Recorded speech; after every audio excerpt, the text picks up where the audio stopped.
So here's how you can upload your Articulate Storyline or Articulate Studio course to your actual website. Not a blog like WordPress, but this is actually just a regular website.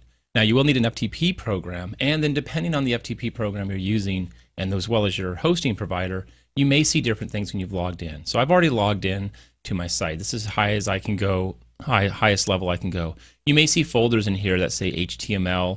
If you see those, you might need to go down in that level because that's really where your site files are stored. It's really dependent on your provider, but once you've logged in, you just want to get to the root of where your site is located, and then it's just a matter of copying your published files. So in this case, I just have a folder of published files. I have the mobile files as well, but I'm gonna copy everything. I want to select everything and then just move them over, and it'll do its thing. It's a pretty small little course. The only one you want to link to, the one that you care about here, is the story. Now this actually has an extension, story.html. We just don't see it here. The way my Windows settings are set up, my extensions are hidden, but you can see over here it's an HTML file. So when I come over here, I just want to grab that URL. Usually you can right click and choose something like, well, in this case, properties. I can't grab it on this with this one, but story HTML is what I need to grab. So I'm just going to type in this name and then story.html. So here's my Google. Just drop that in, and let's go ahead and hit enter. Now, one thing to note, so that's the file, right? Just have to link to the story.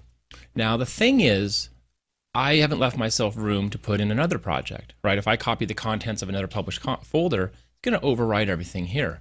So I might actually not want this here, and I might want to create a separate folder to put that course in.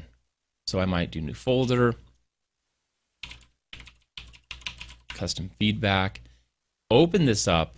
You see how it now goes down a level, and then grab those files. In this case, I'm seeing them also right here on my desktop, and put them up on the server.